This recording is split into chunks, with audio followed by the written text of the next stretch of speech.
Ce jour, comme à l'habitude, j'étais assise dans ma chambre essayant d'enregistrer une vidéo stupide. Qu'est-ce que je suis supposée de faire? Il va m'étriper si je n'enregistre pas le tout à temps. La première pensée qui m'est venue en tête était de fermer la porte. J'ai réussi à le faire juste sous son nez, mais il frappait sur celle-ci si fort que je croyais que la porte allait s'effondrer. Je pense qu'il est parti. J'ai si peur. Mais 1 minute plus tard, il a commencé à s'infiltrer dans la chambre, muni d'une hache. Non! Ne fais pas ça! Après l'accident, papa a complètement changé. Il y a 1 an, un camion est entré en collision avec notre voiture. Ma mère m'a protégée à l'aide de son corps et est morte à l'impact. Le bras de mon père était très endommagé et il a dû se faire amputer. À cause de cela, il s'est fait renvoyer immédiatement. Et il avait donné 20 ans de sa vie à cette compagnie. Je me sentais si mal pour lui. Papa était déprimé, mais j'essayais d'être forte et je le supportais le mieux que je le pouvais. Même si je pleurais jusqu'à en tomber endormie tous les soirs. Et puis, j'ai commencé à faire des vidéos YouTube. J'avais besoin de me distraire. Et de plus, je n'étais pas si mal. Je n'ai même pas remarqué les premiers fans que j'ai obtenus, ainsi que l'argent qui m'a été versé grâce aux annonces payantes. J'ai partagé mon succès avec mon père. Il m'a pris dans ses bras pour la première fois depuis très longtemps et m'a dit que j'étais sa chère fille. J'en ai presque pleuré de joie. Il a commencé à passer de plus en plus de temps avec moi, me demandant ce que je faisais, et nous sommes devenus de plus en plus proches. Papa s'est aussi intéressé à ma chaîne YouTube. Il se gardait au courant et s'abonnait à toutes sortes de nouvelles chaînes. Comme petite blague, j'ai décidé de montrer à mon père de quoi la vraie popularité avait l'air, seulement pour rigoler. Je lui ai montré une formule pour le projet YouTube le plus populaire. C'était entre les Kardashians et des vidéos de défis imbéciles. Avec les yeux pétillants, papa s'est exclamé qu'il comprenait tout maintenant. Il est parti dans sa chambre à la course. Il était tout excité. Je ne l'avais jamais vu comme ça auparavant. Un bon matin, je me préparais pour aller à l'école, mais la porte était verrouillée et mon père a calmement dit qu'il m'avait transférée pour l'école à la maison. Lorsque je lui ai demandé pourquoi, il m'a solennellement annoncé que je n'avais plus le temps pour faire l'école, car aujourd'hui, nous allions publier une chaîne YouTube des plus populaires. C'était beaucoup trop. Je me suis fâchée et j'ai suggéré à mon père qu'il se trouve un emploi comme les autres personnes de son âge et de laisser ces conneries de YouTube pour les adolescents. Il n'a même pas réagi. 1 semaine plus tard, c'était encore pire. J'étais assise dans la cuisine en train de manger mon petit déjeuner quand des inconnus portant des souliers tout sales sont entrés chez moi. Mon père était avec eux. Ils ont examiné chaque petit recoin de la maison et ont offert un chèque à papa. Quoi? Mais est-ce que papa venait de vendre notre maison? Et ce n'est pas tout. J'ai reçu un message disant que tout l'argent avait été retiré de mon compte de banque. Mais c'était mon argent que j'avais gagné grâce à mon compte YouTube. C'était dépassé. Je voulais découvrir ce qui se passait, mais mon père m'a confrontée avec le fait que nous allions déménager. Oh merde! Pour l'amour de ma chaîne, mon père avait tout donné. Il avait acheté cette immense propriété luxueuse, comme il le disait. Mais en fait, c'était un désastre. Lorsque nous sommes rentrés, j'avais peine à retenir mes larmes. Oui, cette maison était autrefois habitée par des gens très riches, mais maintenant, elle tombait en lambeaux. De toutes les chambres de la maison, seulement la mienne, où nous allions enregistrer les vidéos, était rénovée. Après 1 semaine dans cette propriété horrible, j'ai décidé de parler aux abonnés de ma chaîne en direct pour la première fois. Je n'ai même pas eu le temps de répondre à quelques questions quand mon père est entré dans ma chambre. Mon père se comportait bizarrement. Il a dit que tout était presque prêt et que notre vie changerait bientôt. Je commençais à avoir peur. Le jour suivant, il a déconnecté le Wi-Fi. Il a programmé un horaire pour me donner accès à la connexion. Je ne reconnaissais plus du tout mon père. Mais le pire était encore à venir. Nous avons commencé à enregistrer un bloc en direct basé sur le script de mon père. Je me présente, Nikki, la fille de 2 parents riches avec des troubles de personnalité bipolaires et des tempéraments agressifs. Mon père avait écrit en détail chaque mot et chaque mouvement et s'assurait que je suivais bien le script à la lettre. Il me faisait faire des trucs absolument ridicules, du genre sauter dans un bain rempli de glace, raser mes sourcils, manger des vers de terre. Je ne pouvais même pas refuser. Il perdait la tête si j'essayais. J'ai commencé à envisager de me sauver, mais je me sentais mal pour mon père. Je justifiais son comportement par le stress que lui avait causé la mort de ma mère et j'espérais que tout reviendrait à la normale bientôt. Alors, j'essayais d'être gentille en avant de la caméra. et j'avais espoir. Je pense bien que c'était la raison pour laquelle j'avais un si grand fan club. J'avais l'habitude de me réveiller d'un horrible cauchemar au beau milieu de la nuit, en pleurs constamment. Il semblait que notre chaîne avait beaucoup de succès et que l'argent et la popularité que nous gagnions rendaient mon père totalement fou. Il a engagé des gardes du corps, une femme de chambre et un cuisinier. Ils participaient tous au tournage. Papa lui-même jouait le rôle du majordome. J'avais l'impression d'être dans un film d'horreur. La seule bonne chose de cet enfer était de regarder notre cuisinier, Jamie, faire à manger. Nous sommes devenus bons amis et il a rapidement réalisé que j'étais prise en otage dans cette maison. Un jour, Jamie et moi avons décidé de faire un gâteau et il a sorti un sac de farine d'amande. Non, non, non! J'ai une allergie terrible aux amandes. J'étais si impliquée avec Jamie que j'ai oublié qu'il était l'heure d'enregistrer quelque chose avec une blogueuse beauté très cool. À ce moment, mon père est arrivé derrière moi. Il semblait qu'il essayait de me faire peur pour me faire une blague. Mais soudainement, il m'a agrippée par les épaules et tout à coup, j'ai perdu pied et j'ai frappé ma tête sur le coin du garde-robe. Ça faisait si mal! Mon père a commencé à crier. Merde! Mais c'était de sa faute! Me voilà maintenant avec une grosse marque rouge sur le front, qui deviendrait un bleu d'ici ce soir. Et tout devait être parfait. J'ai tenté tant bien que mal de couvrir cette marque. L'enregistrement était très tendu. Ma tête était endolorie par l'impact. Et j'essayais de jouer le rôle d'une femme riche à problème. Kat m'a demandé de nettoyer mon maquillage. J'ai résisté pendant un long bout de temps. Mon père m'a signalé avec ses mains dans le fond de la pièce. C'était clair qu'il ne voulait pas que j'enlève mon maquillage. Mais je devais me conformer. Kat a fait semblant de ne pas remarquer l'échymose. Elle rigolait en lisant les commentaires sur YouTube. Et l'un d'eux disait « Est-ce que quelqu'un t'a battu ?» J'ai sursauté. Je pense que c'était évident que je cachais quelque chose. Mon père ne m'a jamais touchée et l'échymose était la dernière goutte. C'est décidé. Je me sauve ce soir. Après le succès de la diffusion, mon père était si heureux qu'il oublia de verrouiller ma porte. C'était ma chance. La nuit tombée, j'ai commencé à me diriger vers la sortie derrière la maison. J'y étais presque. Mais le garde était endormi dans la cuisine. J'ai essayé de me faufiler derrière lui, mais j'ai accidentellement effleuré la vaisselle et tout a tombé sur le plancher. Et puis, je me suis dirigée vers la porte aussi vite que je le pouvais. Je suis arrivée dans la rue, mais juste avant de sauter par-dessus la clôture, le garde m'a attrapée. On m'a emprisonnée à nouveau. La prochaine diffusion était une semaine plus tard. Honnêtement, je n'avais pas l'air trop bien. Avec un sourire forcé, j'ai dû raconter une autre histoire de ma vie. Et dans un des commentaires, j'ai aperçu « Si tu as besoin d'aide, commence à parler de robe. » J'ai immédiatement ouvert la porte du garde-robe et j'ai sorti une robe. Et l'Internet a disparu. Mon père est entré dans la chambre, m'a attrapé par le bras et a commencé à me crier après. Du genre que je n'ai pas respecté le script et que j'ai tout bousillé son plan merveilleux. Il m'a tiré et traîné dans le couloir et m'a lancé dans un garde-robe. Je suis restée là, assise pendant plusieurs heures, dans le froid et le noir. Soudainement, j'ai entendu des pas. C'était Jamie. Je l'ai supplié d'ouvrir la porte, mais il m'a gentiment souhaité un joyeux anniversaire et il quitta. J'étais toute seule à nouveau. Le matin venu, mon père m'a laissé sortir et a commencé à me féliciter comme si de rien n'était. C'était absolument dégoûtant. Je ne voulais plus rien de sa part maintenant. Je n'étais qu'une petite poupée parfaite pour l'émission YouTube de mon père. Je suis allée en direct et j'ai reçu plusieurs messages me demandant de faire un gâteau de fête. Mes fans voulaient que je souffle mes propres bougies. Il y avait tant de messages que mon père accepta. Mais évidemment, ce serait sous sa condition. Lancer de la nourriture sur Jamie et d'agir comme une dingue. La seule bonne chose de cette journée était que je pourrais passer plus de temps avec Jamie. Je n'étais même pas offensée qu'il n'avait pas ouvert le garde-robe. Peut-être que je le méritais vraiment. Lorsque nous avons commencé à faire la cuisine, Jamie était visiblement nerveux. À un moment, il a sorti de la farine d'amande et m'a chuchoté « Fais-moi confiance ».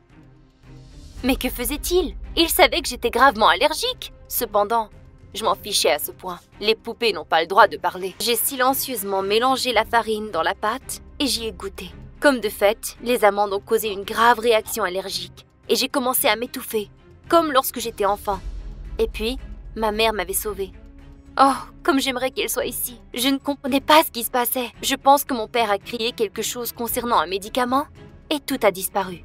Je ne sais pas ce qui se passait, mais je sentais que quelqu'un me tenait. Je savais que c'était Jamie quand je l'ai entendu parler aux gardes. « Sortez, elle est mourante !» Voilà l'ambulance. Ils étaient si rapides.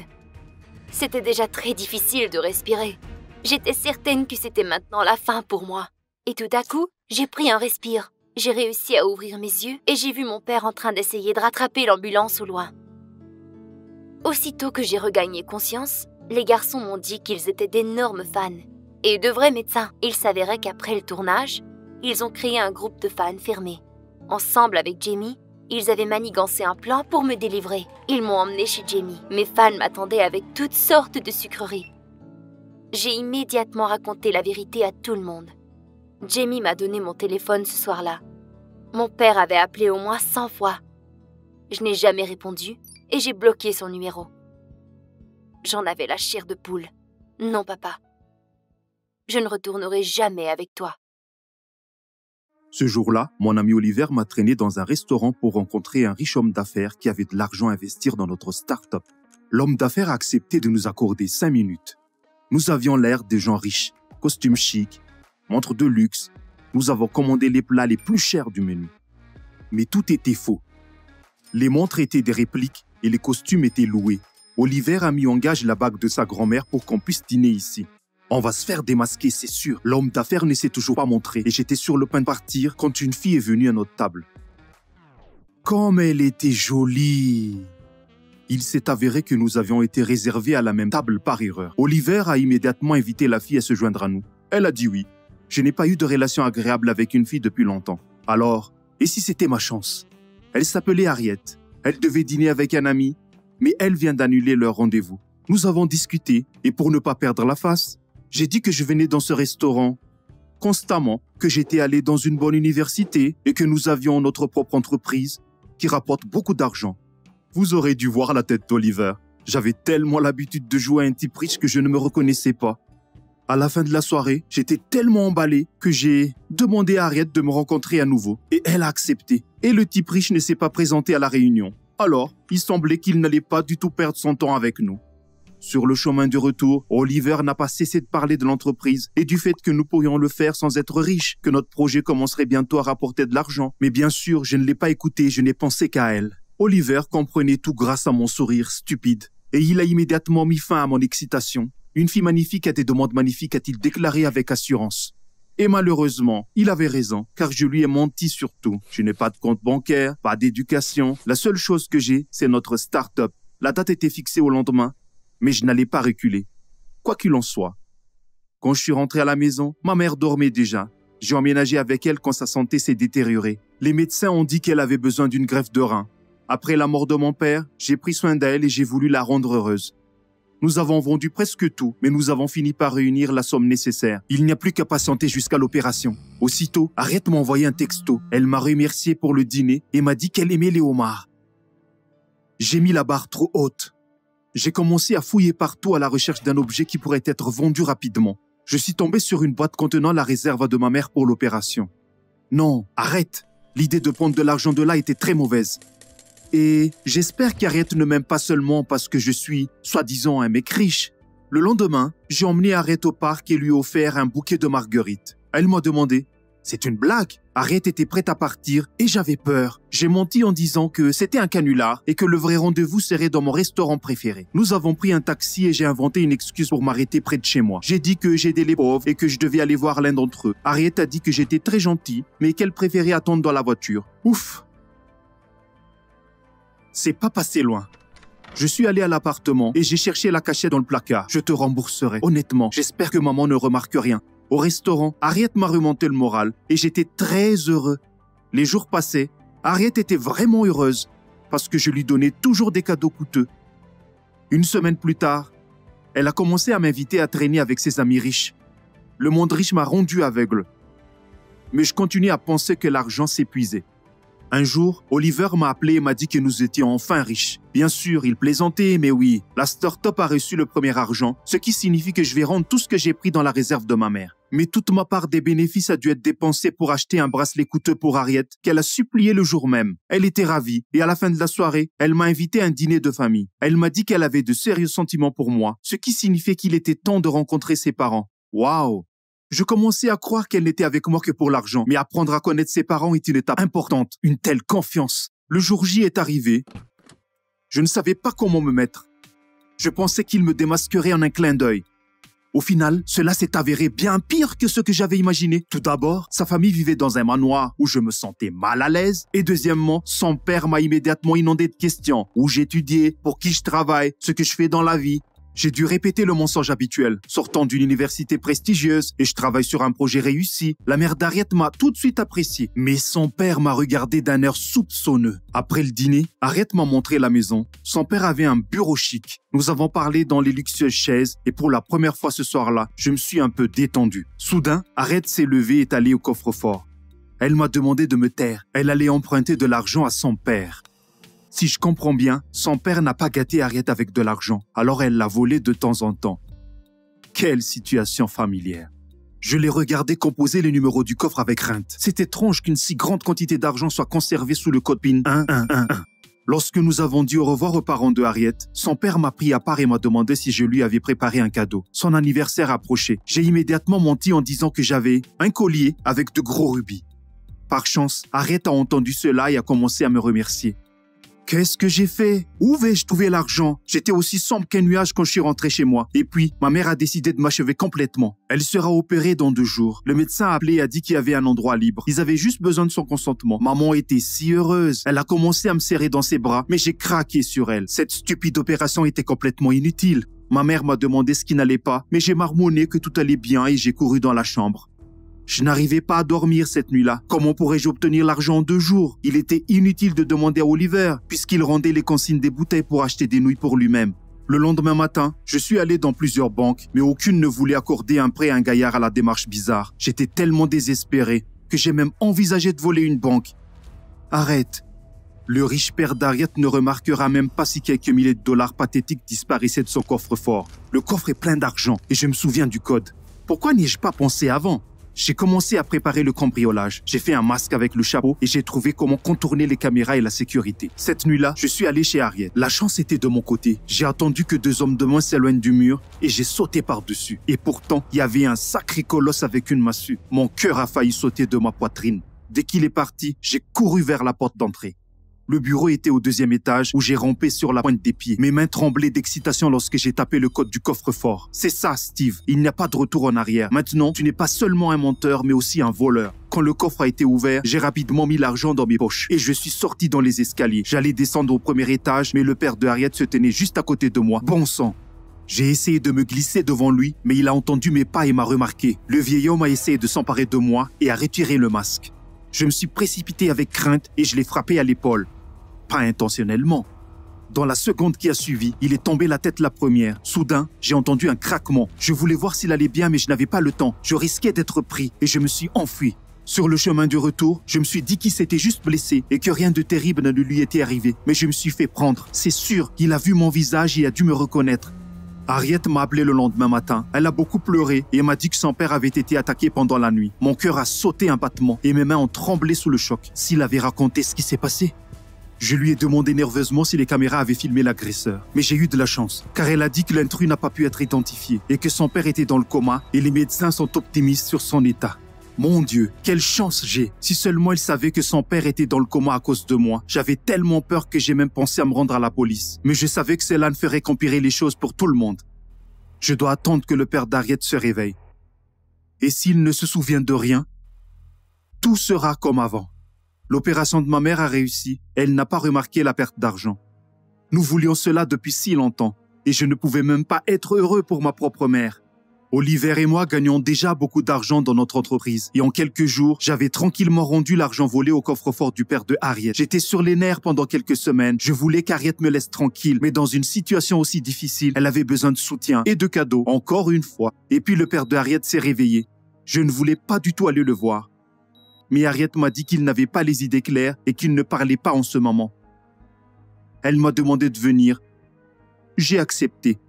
Son père avait l'air mal en point. Il pouvait à peine respirer, mais il a quand même trouvé la force de s'asseoir et de pointer un doigt vers moi en chuchotant « Toi !» Par chance, il n'a pas eu le temps de terminer. Ses yeux ont roulé en arrière et sa bouche a moussé. Les médecins se sont empressés de les réanimer. Alors que nous étions assis dans la salle d'attente, Harriet attendait anxieusement que son père aille mieux et j'ai su que j'étais fini. J'avais besoin d'une distraction, alors j'ai suggéré un encas. Je nous ai acheté des sandwichs et du café instantané au distributeur. Le dernier dîner en liberté. Harriet a encore fait des siennes et a dit avec fierté qu'elle ne mangeait pas de gluten. Qui en douterait? Soudain, le médecin est sorti de la pièce et a regardé Harriet avec tristesse. Il ne pouvait rien faire. Harriet se glissa sur le sol et sanglota. À ce moment, sa mère s'est précipitée à l'hôpital. Elle a couru vers sa fille et a commencé à la calmer. Deux états se disputaient en moi. Je me détestais pour ce que j'avais fait. Même si c'était un accident, j'ai tué un homme. Bien que, d'un autre côté, il était difficile de contenir ma joie, car personne ne connaîtrait mon terrible secret. J'ai jeté un dernier regard sur la pauvre Harriet et j'ai quitté l'hôpital. C'était la fin. Nous ne nous sommes plus jamais revus. Je suis allé trop loin pour elle. Salut, mon nom est Riley. J'ai 15 ans. Avez-vous plusieurs secrets? Est-ce qu'il vous est déjà arrivé d'avoir à garder un secret très important aux dépens de votre vie? Visionnez la vidéo jusqu'à la fin pour découvrir comment mon père a découvert ce que je lui cachais, ce qui l'a causé à littéralement dérailler. Papa et moi vivons ensemble. Maman est décédée quand j'étais très jeune et je ne me rappelle pas vraiment d'elle. Mon père est un type bien, mais il est un peu vieux jeu. Non, il ne se promène pas à dos de cheval et ne porte pas un chapeau haut de forme, mais il utilise plusieurs expressions dépassées, comme par exemple que les valeurs de mes amis ne sont pas bonnes, que nous perdons notre temps assis à nous parler au téléphone et que les études sont plus importantes que tout. Je ne sais pas trop à quoi d'autre je m'attendais de sa part. Il est enseignant après tout. Et voici notre petit secret. Il enseigne à la même école que je fréquente. Nous étions d'accord qu'à la maison, nous étions une famille, mais qu'à l'école, nous agissions comme enseignants et étudiants. Cela le fait sentir mieux, car il sait que personne ne pourra m'agacer pour être la fille de l'enseignant. Pour une raison ou une autre, tout le monde a l'idée que les enfants des enseignants obtiennent leurs notes car ils sont choyés par leurs parents. Mais faites-moi confiance, ce n'est définitivement pas le cas. J'étais très forte, pas parce que mon père est enseignant, mais c'est engravé en moi de travailler dur, et je ne suis pas une idiote non plus. Il est aussi très fier de moi. Plus que tout, c'est l'histoire que j'adore. Mais ma meilleure amie Amy déteste ce sujet. Elle dit qu'il est impossible de mémoriser toutes les dates et les noms ridicules.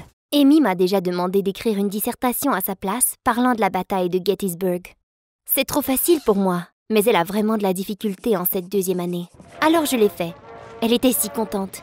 Elle m'a même offert un billet pour la piscine. Avez-vous déjà rendu une faveur pareille à un collègue de la classe? Ou peut-être que quelqu'un a fait vos devoirs pour vous? Dites-le nous dans les commentaires. Amy a dit à tous ses camarades de classe que je pouvais les aider avec leurs travaux d'école. Elle voulait me vanter devant tout le monde. Mais tous mes camarades de classe ont décidé de me demander mon aide avec leurs travaux d'école. Pour une rédaction, un rapport, une dissertation, un projet, petit à petit, les demandes s'aggloméraient. Et me voici avec tous ces travaux d'école à effectuer avant demain matin. Et je n'aurai même pas le temps d'étudier pour mes classes. Si mon rendement scolaire diminue, mon père sera furieux.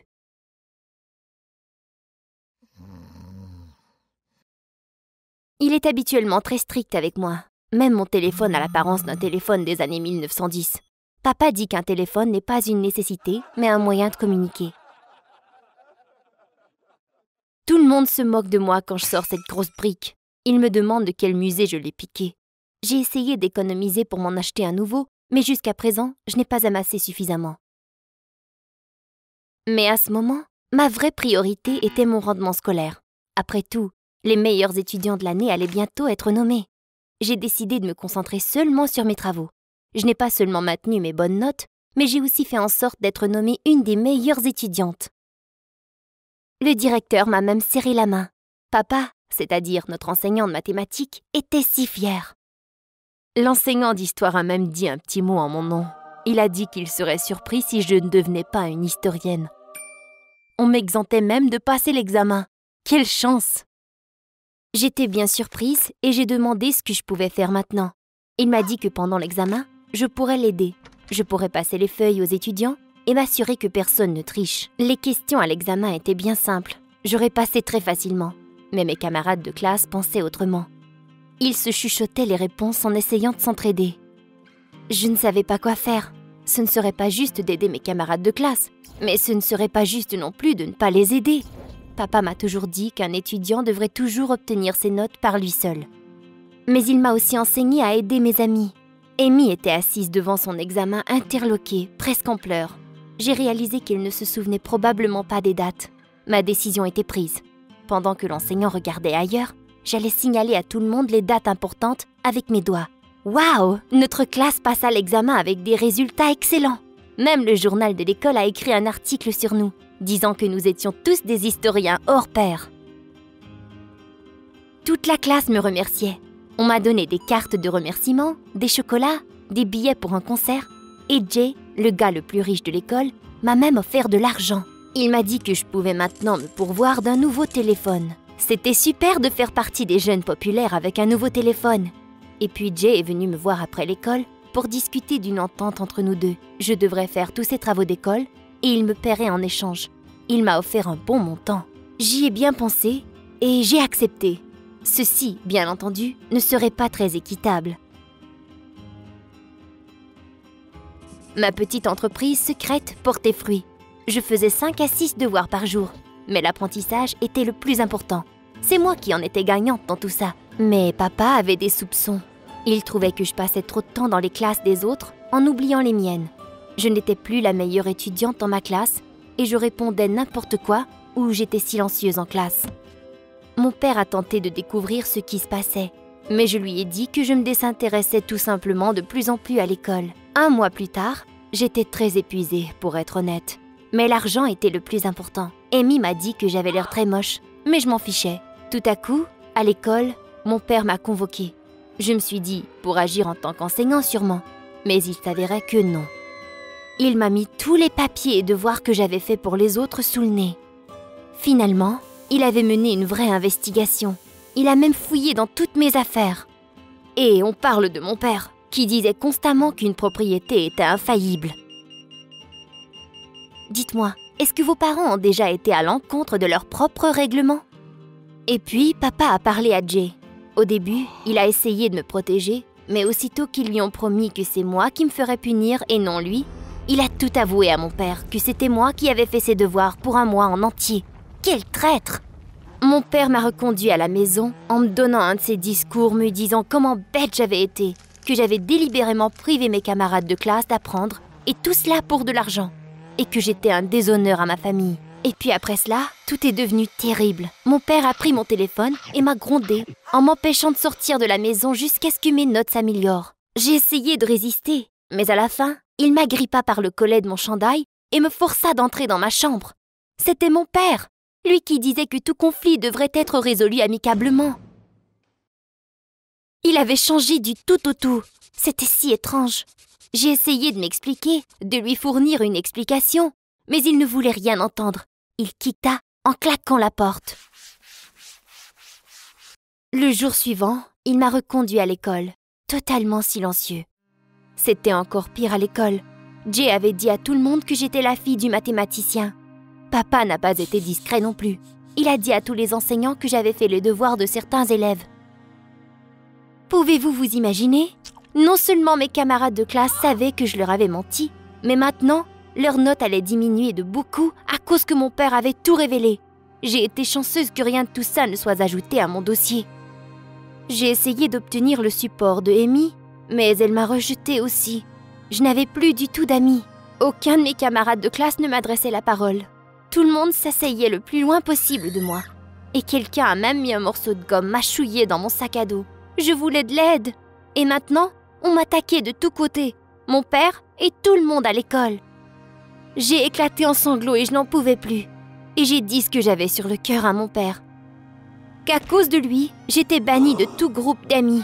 Et que s'il m'avait simplement acheté un téléphone, rien de tout cela ne serait arrivé. Les émotions étaient en train de prendre le contrôle de moi. J'ai crié que si ma mère était encore ici, elle ne me laisserait jamais me faire taxer ainsi. Je pleurais et je criais. Et il m'a enlacée et s'est excusé. Il m'a dit qu'il avait été trop sévère avec moi, car il avait très peur de me perdre. Il m'a demandé de bien vouloir être honnête avec lui, mais qu'il était allé trop loin. Et il chuchota doucement que ma mère ne serait sûrement pas fière de lui d'avoir été si sévère. Il m'avait élevée de cette façon, et c'était entièrement de sa faute. Mais j'ai commencé à protester que non. Moi aussi j'avais eu tort. Il m'avait bien élevée. Alors, nous avons eu une longue conversation. Il ne savait pas trop quoi faire pour arranger les choses maintenant. Finalement, nous avons décidé que j'irais à une nouvelle école et qu'il ne serait plus mon enseignant, seulement mon père. Apprendre, c'est apprendre quoi. Et nous devons nous serrer les coudes. Pourquoi se quereller ainsi de toute façon? Ma nouvelle école est géniale. Il y a de bons camarades de classe ici. Je me suis rapidement fait de nouveaux amis. Ils m'agacent un peu quelquefois, c'est sûr, mais je ne me fais pas mener par le bout du nez.